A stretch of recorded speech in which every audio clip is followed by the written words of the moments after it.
बच्चों and welcome back to Enigma classes. बच्चों, हम लोग अभी तक बात कर रहे थे द लिविंग वर्ल्ड की, जो कि एक यूनिट है किसका, डाइवर्सिटी इन लिविंग ऑर्गेनिज्म की। हमने बात की थी बायोडाइवर्सिटी की and diversity in living organism. हमने बात की थी कि हर एक चीज़ को कैसे हम इवोल्यूशन के तौर पे देखते हैं। हमने ये भी बात की थी कि लिविंग क्या है, उनके कैरेक्टरिस्टिक्स क्या है। हमने कुछ 4 बातों पे विशेष ध्यान दिया था, है ना। डैट इज कि कॉन्शियसनेस, सेल्फ अवेयरनेस या फिर सेंसिबिलिटी, है ना। हमने बात की थी रिप्रोडक्शन की, हमने बात की थी ग्रोथ की, है ना। तो हमने रिप्रोडक्शन, कॉन्शियसनेस, ग्रोथ, इन सभी की बात की थी। और अगर आपने ये सारी चीज़ें नहीं जानी हैं तो आप हमारे पिछले वीडियो लेक्चर पे जा सकते हैं। डिस्क्रिप्शन आपको नीचे मिल जाएंगे यूट्यूब में, है ना। तो हम लोग आज बात करेंगे कुछ अन्य चीज़ों पे। हमने कब पूछा था आपसे पिछले क्लास में कि मान लीजिए कि और भी कोई कैरेक्टर्स होते हैं क्या, जैसे कि मैंने एक एग्जांपल दिया था एनर्जी। तो हाँ, होते हैं। आप ज़रूर कमेंट ज़रूर करेंगे, है ना। तो एनर्जी, हम एनर्जी को किस टर्म में हम बात कर रहे हैं, किस टर्म में हम एनर्जी की बात कर रहे हैं।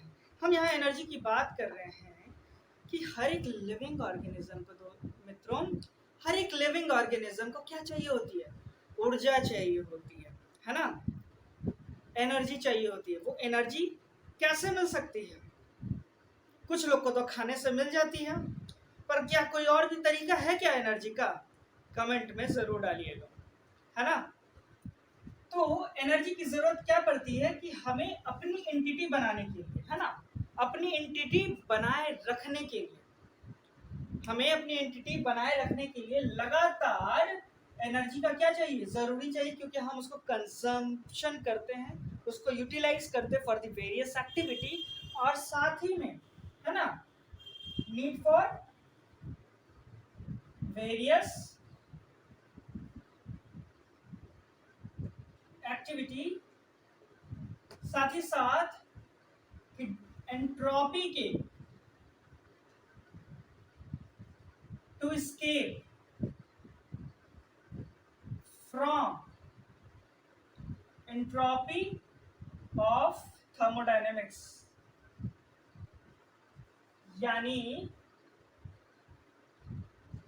डिग्री ऑफ रैंडमनेस से बचने के लिए भी हम किसका इस्तेमाल करते हैं, एनर्जी का इस्तेमाल करते हैं, है ना।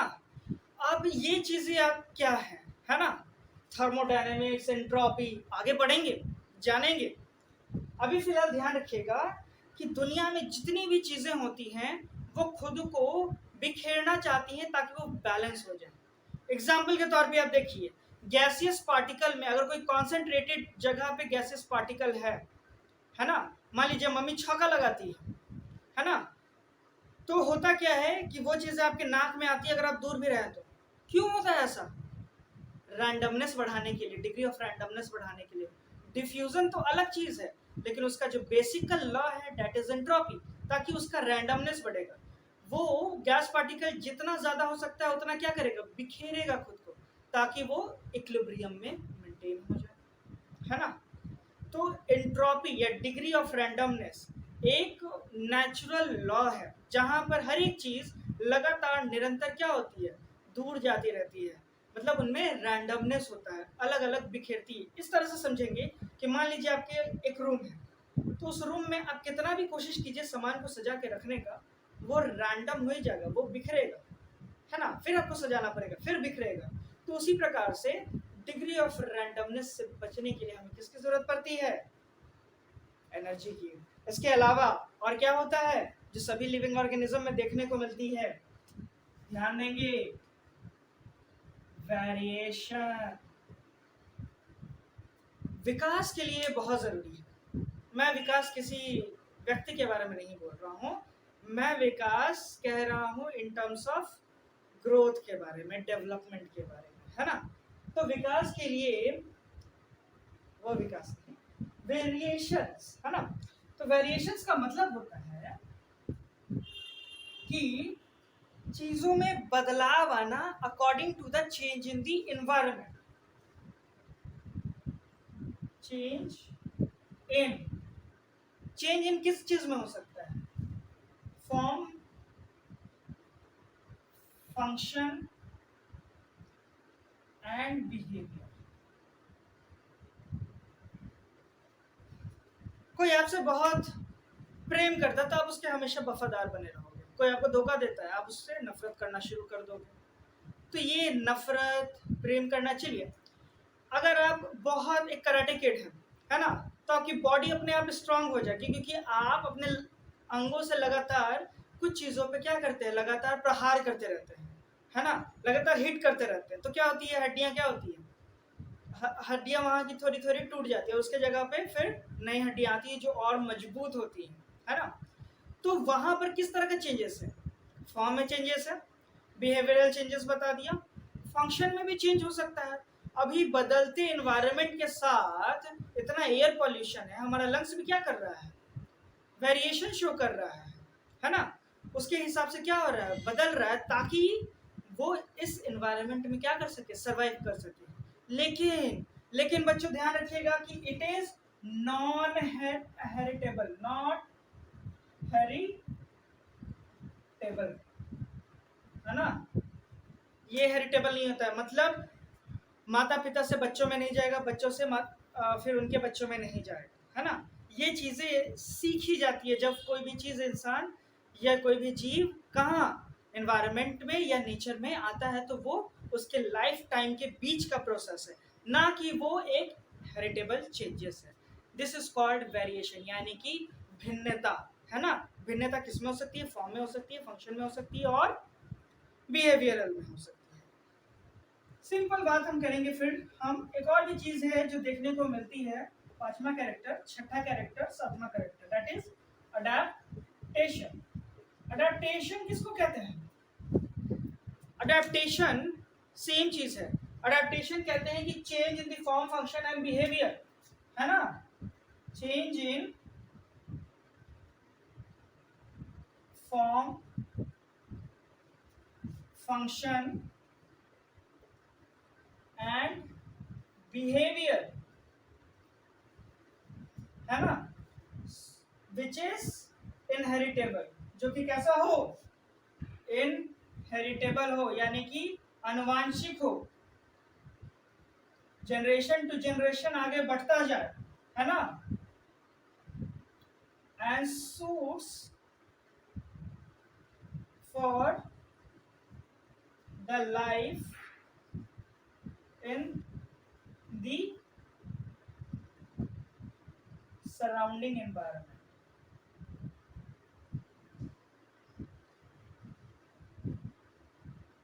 तो ध्यान देंगे दोस्तों, है ना, सराउंडिंग क्या, एनवायरनमेंट।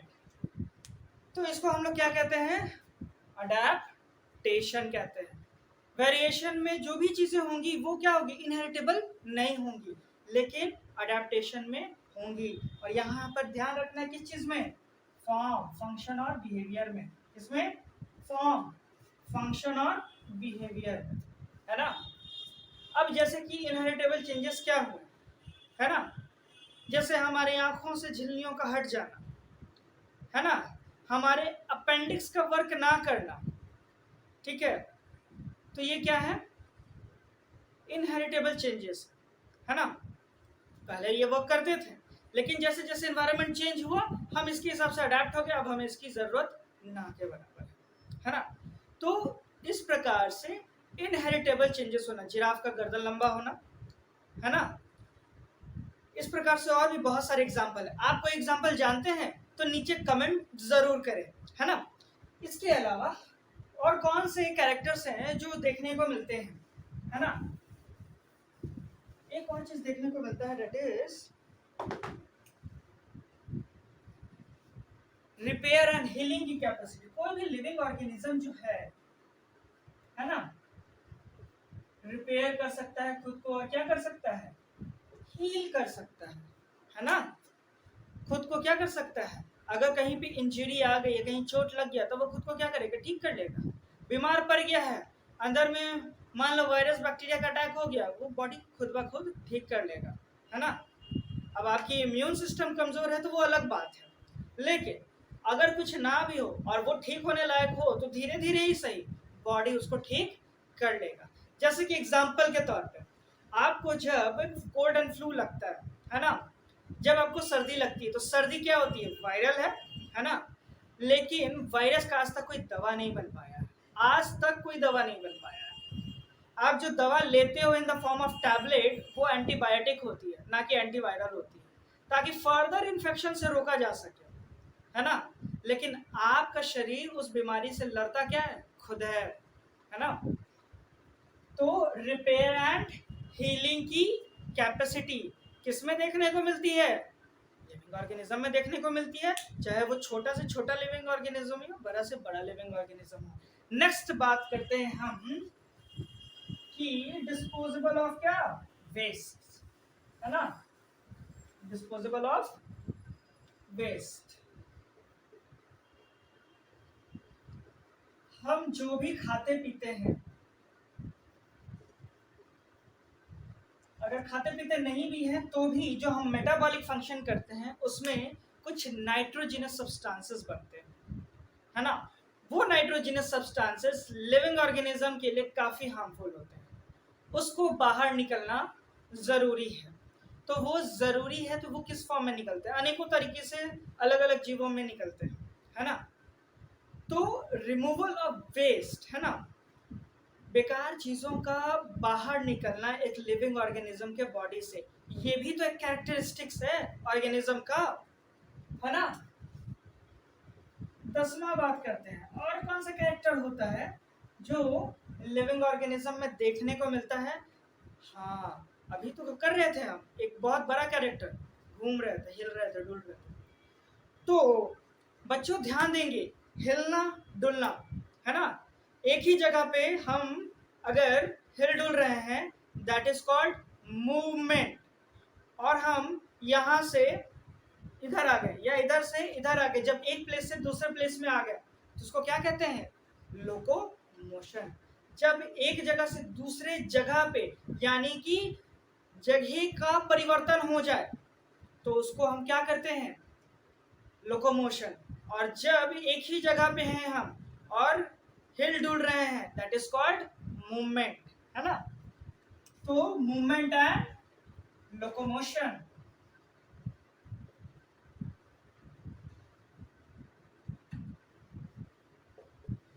अब ध्यान दीजिएगा, जितने भी जीव जंतु हैं, चाहे वो 1 मिनट का हो, 2 मिनट का हो, 14 साल हो, 99 साल हो, 100 साल हो, 200 साल हो, उनका एक लाइफ स्पैन होता है, मतलब कि उनकी एक जीवन आयु होती है ना।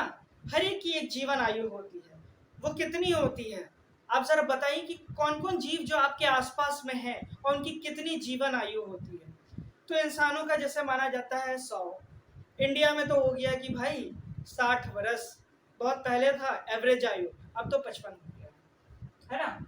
तो life span is one of the interesting character of living organism, life span, है ना। अब हम बात करते हैं और कौन सा चीज है, लाइफ स्पैन है तो जब जीवन है या जीवन आयु है तो जीवन आयु का अंत भी तो होगा, दैट इज डेथ, है ना।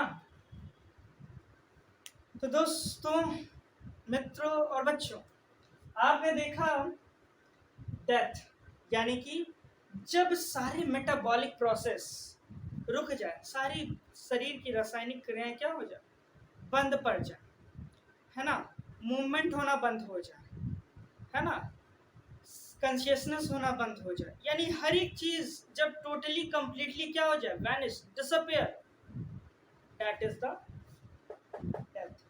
ये जितने भी कैरेक्टर्स हैं वो एक भी देखने को ना मिले, देन दैट इज डेथ, है ना। तो इस प्रकार से ये लिविंग ऑर्गेनिज्म के कैरेक्टरिस्टिक है ना। हमने बात की थी अभी एडेप्टेशन में कि जो चेंजेस होते हैं वो कैसे होते हैं, इनहेरिटेबल होते हैं, ध्यान दीजिएगा। तो हम लोग जो साइंस है वो ये कहते हैं कि हम लोग एक कॉमन जेनेटिक मटेरियल शेयर करते हैं, कॉमन जेनेटिक मटेरियल, यानी हमारा जेनेटिक मटेरियल एक बैक्टीरिया से भी करीबन 98% जरूर मिलता है, है ना। तो जो वेरिएशन, जो चेंजेस होता है वो कितने का होता है? वो चेंजेस जो होता है वो करीबन 1% में चेंजेस होता है ना। 1% के अंदर चेंजेस होता है। हर एक बंदा, इवन इंसानों में, मैं अलग हूँ, आप अलग है, आपके साथ बैठने वाला अलग है, एकदम अलग दिखने में, अलग बिहेवियर में, अलग नेचर में है, लेकिन वो जो अलग है, वो जो वेरिएशन है, वो सिर्फ कितना है? उस 1% में वेरिएशन है। अगर कोई कहता है कि हाँ ये तो 50% अलग है, तो वो 50% किस में अलग है? 1% के अंदर वो 50% डिफरेंट है ना। 2% के अंदर most of the living organism 98-97% कम से कम क्या होते हैं, उनका जेनेटिक मटेरियल क्या होता है? कॉमन होता है। तो फिर एक और बात करते हैं इवोल्यूशन के टर्म में, जैव विकास के टर्म में, कि जो जीवन है या जो सॉरी जो बायोलॉजी है या जो जीव विज्ञान है, वो क्या है? जैव विकास की कथा है। तो जैव विकास हम ऐसे ही थोड़ी ना ढूंढ लेंगे बिना रिलेशन और बिना संबंधों के। तो जैव विकास होने के लिए हमें जरूरी है कि हमें अपने पूर्वजों की क्या हो? पहचान हो कि हम किनसे ओरिजिनेट हुए थे, है ना। ओरिजिनेट किनसे उत्पन्न हुए थे, और उनके साथ भी जो हमारे साथ हैं अभी। तो इन बेसिस पे हम एक कॉमन जेनेटिक मटेरियल क्या करते हैं? शेयर करते हैं। कैसे कैसे करते हैं?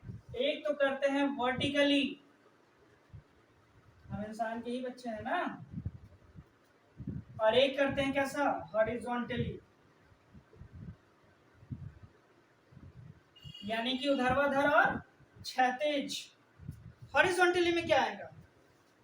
ये हमारे पूर्वज थे एप्स, एप्स से बने क्या? ह्यूमन बीइंग बने, है ना। ह्यूमन बीइंग बने, ओरंगेटून, डॉग्स, कैट, स्क्विरल, और भी बहुत सारे जीव जंतु हैं जो अभी प्रेजेंट में और जिनके साथ हम कॉमन जेनेटिक मटेरियल क्या कर रहे हैं? शेयर कर रहे हैं। तो अभी तक जो भी पढ़ा, उस बेसिस पे लिविंग ऑर्गेनिज्म का जो डेफिनेशन होगा वो कुछ इस प्रकार से होगा कि व्हाट इज लिविंग ऑर्गेनिज्म। तो लिविंग ऑर्गेनिज्म और जितने भी जो अभी तक कैरेक्टर अभिलक्षणों को देखा, स्वयं नहीं, सेल्फ रेप्लिकेटिंग, है ना। दैट इज जो स्वयं प्रतिकृति अपनी बनाते हो, रेप्लिकेटिंग। एवोल्यूशन जो क्या हो? स्वयं निर्माणकारी हो, विकासशील हो, इवोल्यूशनरी, है ना। इवोल्यूशनरी, सेल्फ रेगुलेटिंग, खुद को रेगुलेट कर सके, स्वयं नियमनकारी, है ना। और क्या हो सकता है? Self evolutionary, self replicating, evolutionary, self regulating. और क्या क्या करते हैं? स्टिमुलस भी तो देते हैं, इंटरैक्ट भी तो करते हैं नेचर के साथ, इंटरैक्टिव, है ना। ऑर्गेनिज्म, लिविंग ऑर्गेनिज्म और self replicating, evolutionary, self regulating, interactive, responding to किसके? एक्सटर्नल स्टिमुलाई, बाहर से जो क्या मिलेंगे? बाहमी उद्दीपन, stimuli, responding to external stimuli. एक और चीज, sharing a common genetic material. कैसा? Common genetic material.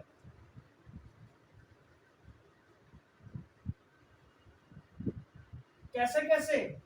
Both horizontally यानी क्षैतिज, एंड वर्टिकली।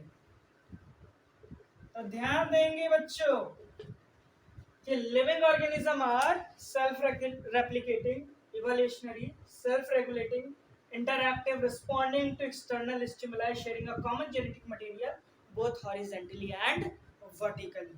तो ऐसा कैरेक्टर जिनमें होगा वो जीवित होंगे, है ना, और क्या कहलाएंगे, लिविंग ऑर्गेनिज्म। और इस प्रकार से द लिविंग वर्ल्ड का जो परिचय यानी इंट्रोडक्शन पार्ट था वो टोटली अब हुआ कंप्लीट। अगर आपको ये वीडियो अच्छा लगा हो और आप इसके बारे में और जानकारी चाहते हो तो आप प्लीज कमेंट करें, और हमारा वीडियो अच्छा लगा हो तो लाइक, शेयर एंड सब्सक्राइब जरूर करें। Thank you.